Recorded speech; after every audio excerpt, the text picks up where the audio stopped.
When one puts themselves to the challenging task of trying to answer these questions, why did the war end as it did? Why aren't we all living in a Nazi-dominated world today? It does well to carefully consider the personality and psychology of the man responsible for it all.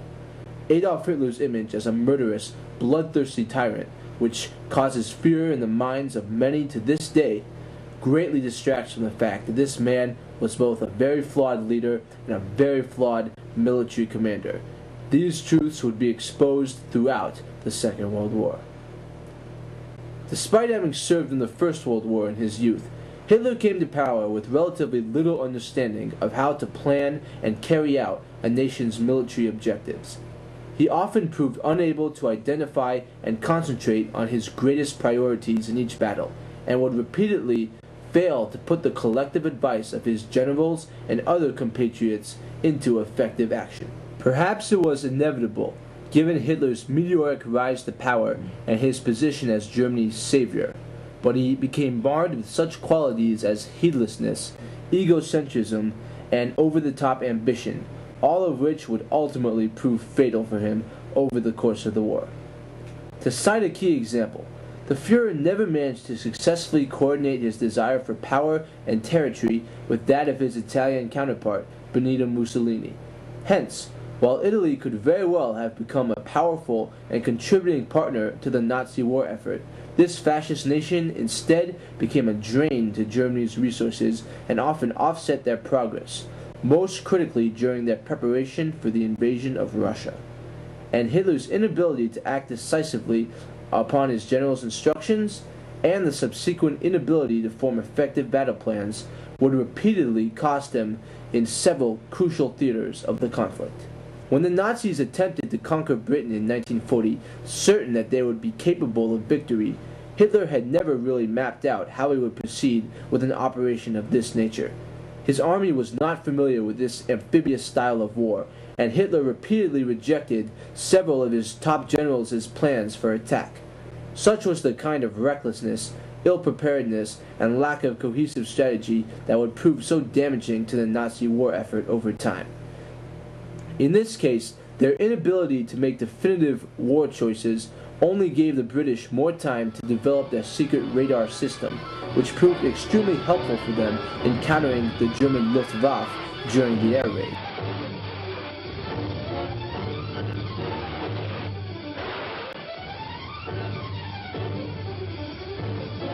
In a comparable scenario, Hitler felt fully confident in launching Operation Barbarossa, citing his nation's need for Lebensraum, and yet failed to decide where and how to concentrate this immense attack. Several leading generals insisted they should target Moscow. Hitler was firm on going for the Ukraine. No one could decide for good, so finally the Wehrmacht was split up, with one group going to Leningrad and the other to Kiev. The question is, during Operation Barbarossa, why did Hitler divide his armies and send one half to capture the Volga and the other half to try to capture the oil fields in Baku? If he had managed to capture the oil fields in Baku, and if he had managed to hold on to the oil fields in Romania, the German economy, the German war economy, the German war machine could probably have sustained itself, but he didn't do that. Put this indecisiveness together with the fierce Russian winter, and the Germans would ultimately suffer defeat at the hands of Stalin's Red Army, which, had they displayed the proper effort and strategy, they might very well have been able to overpower. We see this pattern repeat itself once again in the worst possible moment for the Germans, D-Day, June 6, 1944, the pivotal moment of the entire six-year conflict. Field Marshal Rommel insisted that the Allied invasion would best be stopped on the beaches themselves. Gerd von Rundstedt, by contrast, felt positive that the army should commit its resources to an inland counteroffensive. Hitler, lacking the knowledge and experience to judge which position was better to take, instead aimed for a compromise, to spread out German forces both on the beach and deeper into the mainland. As historian Stephen E. Ambrose wrote, "In trying to defend everywhere, the Germans were incapable of defending anywhere." By the end of the day, 175,000 American, Canadian, and British troops had entered Normandy. A lack of a focused strategy on Hitler's part meant that an Allied victory in this conflict would only be a matter of time. Certainly, Hitler made tremendous strategic blunders. He didn't listen to military advice. He didn't listen to foreign intelligence. He surrounded himself with sycophants. He dismissed general after general after general, and he knew absolutely nothing about military strategy.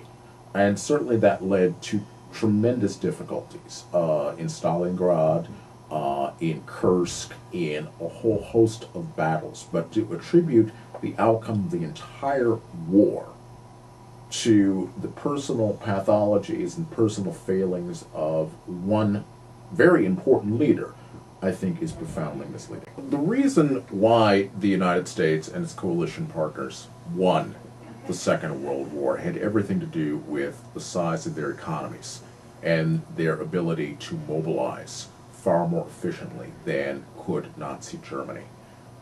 Germany basically waged war against a coalition of 45 states. It had amassed an enormous empire by the spring of 1942.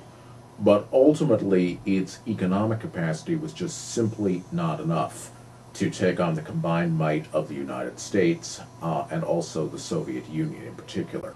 Basically, Germany exhausted itself. It overexpanded. For as long as Hitler remains a powerful and frightening figure, we shall continue to dispute what actually led to the great dictator's downfall. However, it is possible to narrow down our focus to a handful of critical factors. To begin with, waging war on two fronts from 1940 onwards, along with carrying out the final solution at the same time, would prove that evil of such a horrifying nature as this could only be stretched so far. Secondly, a less ambivalent attitude towards the United States would have likely had a tremendous impact on the outcome of the war, an outcome that the combined Allied forces were thankfully able to avert.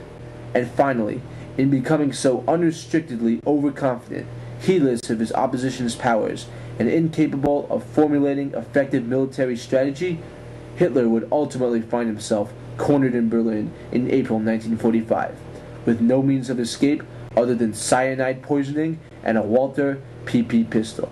All these explanations can help us to understand why this unparalleled state of terror, violence, and hatred would be cast upon the world for only 12 years rather than for all eternity. Hitler, Sieg! Sieg!